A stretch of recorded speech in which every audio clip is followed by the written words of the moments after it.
नमस्कार दोस्तों। कहानियों की श्रृंखला में आज सुनेंगे सुप्रसिद्ध कथाकार दीपक शर्मा जी की कहानी अच्छे हाथों में। तो आइए सुनते हैं कहानी। धुआं? क्या मेरे मुंह में धुआं उगला था? हे बजरंगबली, मैं कांप गया। नहीं, यह सच नहीं था। यह सच नहीं हो सकता था।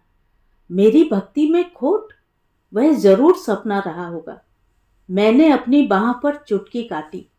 नहीं, मेरे पास सिगरेट नहीं थी। सिगरेट मैं सपने में ही पी रहा था, सचमुच में नहीं। जय बजरंगबली, मैंने दोहराया। मेरे इष्ट ने मुझे उबार लिया, मुझे प्रलोभन से बचा लिया। 6 महीने पहले दशहरे के शुभ दिन में मैंने सिगरेट की एक नई डिबिया खरीदी थी और बेसन के लड्डू के प्रसाद के साथ अपने बजरंगबली को चढ़ा दी थी, इस वचन के साथ कि अब मैं कभी सिगरेट नहीं पीऊंगा। मैंने अपनी आंखें खोली। कमरे में मैं अकेला था। मेरे बेटे की चारपाई नहीं बिछी थी। मैं पीछे वाले बरामदे में चला आया। अपने मकान में मैं अपनी बैठक में सोता हूँ, पत्नी पिछले बरामदे में और दोनों लड़कियां दूसरे भंडार कमरे में। 2 दिन पहले तक अपनी 4 साल की उम्र से मेरा बेटा मेरे पास सोता रहा था। नैनीताल के अपने सरकारी स्कूल में दाखिल होने से पहले 8वीं जमात में। पिछले बरामदे में पत्नी अपनी चारपाई पर पालथी मारे बैठी रो रही थी। रोती क्यों हो? पहले कुछ पैसा जोड़ ले, फिर तुम्हें उसके पास नैनीताल घुमा लाऊंगा। कब पैसे जोड़ेंगे? पत्नी की सिसकियां तेज हो गईं। और कब हम जा पाएंगे? तब तक मैं मर न जाऊंगी। शुभ शुभ बोल। मैंने पत्नी की पीठ बाहों से घेर ली। बजरंगबली हमारे रखवाले हैं।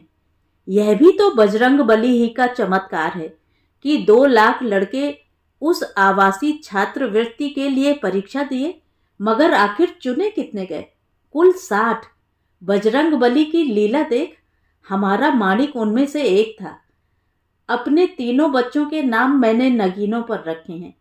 लड़के का नाम माणिक है, बड़ी लड़की का नाम नीलमणि और छोटी का नाम मुक्ता है। मगर मैं क्या करूं? उसका ध्यान मेरे मन से उतरता ही नहीं। मेरा नन्हा, मेरा चिलबिल्ला। तुमसे धीरज धरे नहीं बनता तो बाद में न सही। तुम कहोगी तो कल चले चलेंगे। अपने महेशी से थोड़ा उधार और ले लेंगे। महेशी हमारे मोहल्ले का हलवाई था। उसे हम अपनी गाय का दूध बेचते हैं। अच्छे वक्तों में मेरे पिताजी 2 अच्छी खरीदारी कर गए। एक तो यह मकान है और दूसरी हमारी जर्सी गाय। फेंकिए नहीं। पत्नी का रोष दूर न हुआ। बात बेबात पर दिन धौले ख्वाब दिखाना कोई आपसे सीखे। तुम रात को अगर दिन कहती हो तो मैं वही मान लेता हूं। क्या मैं उस महेशी को नहीं जानती? या फिर आपको? अच्छा, तुम मुझे जानती हो? जानती हूं, खूब जानती हूं। बेटे को वह बनाना चाहते हो जो खुद नहीं बन पाए। सच कहती हो भागमती। आत्मीयता के क्षणों में मैं उसे भागमती ही कहा करता हूं। मैं कुछ नहीं बन पाया, लेकिन उसे कुछ बनाने की साथ जरूर पाले हूं, शुरू ही से। पैदल रास्ते वाले अपने स्कूल की जगह जब ही उसे स्कूल बस वाले स्कूल में दाखिला दिलवाया। वहीं से 10वीं तक पढ़ता रहता तो हर्ज क्या था? नहीं, उसका कस्बापुर से इस मोहल्ले से दूर जाना बहुत जरूरी था। किस लिए भला? पत्नी सकते में आ गई। उधर बैठक में चलो, वहां बताता हूं। 6 महीने पहले का वह दशहरा मेरी आंखों के सामने सजीव हो उठा। उस दशहरे की सुबह भी रोज की तरह माणिक घड़ी का अलार्म बजते ही 4 बजे उठ बैठा था।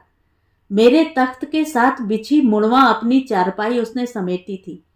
हर रात कोने में टिकाई जाने वाली अपनी कुर्सी और मेज चारपाई की जगह लगाई थी और पढ़ने लगा था। उसके जागने से 1 आध घंटा पहले ही से मैं भी निवृत्त होकर अपने तख्त पर अपना काम बिछाए बैठा था। मोटे कागज पर या दबीज कपड़े पर तस्वीर उतारने में मेरा हाथ निपुण है। शहर की एक आर्ट गैलरी का काम मैं अक्सर पकड़े रहता हूँ। मेरे हाथ के तैयार किए हुए बजरंगबली तो उस गैलरी के मालिक को खास पसंद हैं ही। साथ ही मेरे बने प्राकृतिक दृश्य भी उसके ग्राहक बड़ी संख्या में खरीदते हैं। आज दशहरा है, अभी कुछ ही पल बीते होंगे कि वह बोल पड़ा था। है तो क्यों? मैं चौंका था। लाला के ट्रक में मुझे आज जरूर जाना है। अपनी जिद माणिक हमेशा उसी दबंग स्वर में सामने रखा करता। क्या कह रहे हो तुम? मेरी त्योरी चढ़ गई थी।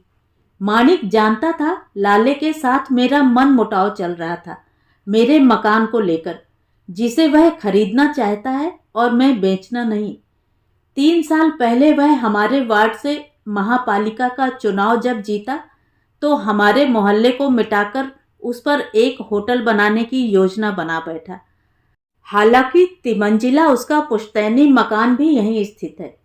मोहल्ले की आधी इमारतें अपने नाम करने में उसे सफलता भी मिली है, किंतु अभी भी मुझ जैसे कुछ मोहल्लेदार ऐसे भी हैं जो उसे सहयोग न देने पर अड़े हैं। इन्हीं वर्षों में उसने अपनी लोकप्रियता बढ़ाने के लोभ में मोहल्ले वालों को दशहरा मैदान ले जाने व लौटा लाने का बीड़ा उठा लिया है। दशहरे के दिन गली के मुहाने पर एक ट्रक 3:30 बजे तक लगवा दिया जाता है। 1 घंटे के अंदर वह ठसाठस भर भी जाता है, इतना कि उसमें तिल धरने की जगह भी नहीं बचती। ठीक 4:30 बजे लाला ललाइन और उनकी इकलौती बेटी अपने तिमंजिले की सीढ़ियों से नीचे उतरते हैं और ट्रक की ओर बढ़ लेते हैं। ट्रक ड्राइवर उन्हें अपनी बगल में बिठलाकर ट्रक स्टार्ट करता है और पीछे की सवारियों में धक्का मुक्की चालू हो जाती है। उस ट्रक में पहले तो तुमने जाने की जिद कभी नहीं की, जो अब जाना चाहते हो। क्यों? क्या बात है? मोहल्ले के लड़कों ने इस बार मनोज के साथ शर्त लगाई है, इस साल भी आप मुझे घर पर रोक लेंगे, लाले के ट्रक में जाने नहीं देंगे। हमारे परिवार में मनोज एक धमकी का नाम है तो माणिक का सहपाठी ही।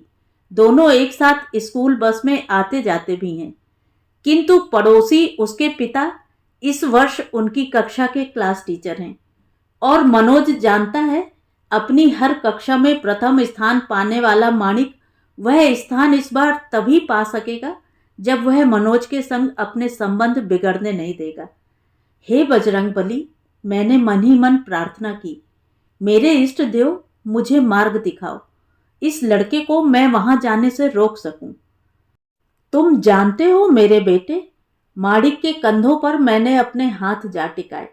ट्रक में धक्का मुक्की होगी, मनोज से शर्त हार जाने का बदला वे दूसरे लड़के तुम्ही से लेंगे। तुम्हारी पीठ को, तुम्हारे पैरों को खतरा रहेगा। ऐसा जोखिम उठाना सही रहेगा क्या? हे बजरंगबली, मैंने फिर से प्रार्थना की, मेरी सहायता करो। यह लड़का वहां जाने की जिद छोड़ दे, इसके बदले मैं आज से सिगरेट पीना छोड़ दूंगा। और सबसे बड़ी बात मेरे बेटे, अपने हाथ मैंने उसके कंधों से अलग किए और उसकी गालों पर ला जमाए। मनोज के साथ तुम्हें ज्यादा दिन तो अब रहना भी नहीं। तुम्हें तो यह स्कूल, यह मोहल्ला, यह शहर छोड़ देना है। वह आवासीय छात्रवृत्ति लेनी है, दूसरे बड़े शहर में रहना है। बजरंगबली की कृपा रही जो माणिक ने मेरे हाथ अपने गालों से नहीं हटाए। वह ना मिली तो? माणिक की आंखों में आंसू चले आए। मिलेगी कैसे नहीं? तुम्हारा दिमाग तेज है, तुम मेहनती हो, तुम में पढ़ाई की लगन है, ललक है आगे बढ़ने की, ऊंची नौकरी पाने की, नाम कमाने की। आपको ऐसा विश्वास है? वह हंस पड़ा अपने आंसुओं के बीच। पूरा विश्वास। तुम्हें बहुत कुछ मिलने वाला है, बस इन मोहल्ले वालों को मन से उतार दो। ये आपस में जो कहें जो सुने, तुम्हें उनसे क्या लेना देना। तुम्हें तो नैनीताल जाना है, वहां रहना है अच्छे हाथों में। हाँ, अब बताइए। बैठक में पहुंचते ही पत्नी ने मुझसे आग्रह किया, जल्दी बताइए, इसका कस्बापुर से, इस मोहल्ले से दूर जाना क्यों जरूरी था? माणिक को अपने कब्जे में लाने के लिए। मेरा गला रुंध गया। वह कैसे? वह यहां रहता तो आए दिन हम सभी दिल थामे फिरते। मनोज उसे अपने कब्जे में ले लेता और वह उसके लिए भी मुश्किल होता और हमारे लिए भी। अपनी सिगरेट छोड़ने वाली बात मैंने छिपा ली थी, वह बात बजरंगबली तक ही सीमित रखनी जरूरी थी। पत्नी पुनः रोने लगी। तो ये थी कहानी कहानी आपको कैसी लगी कमेंट करके ज़रूर बताएं।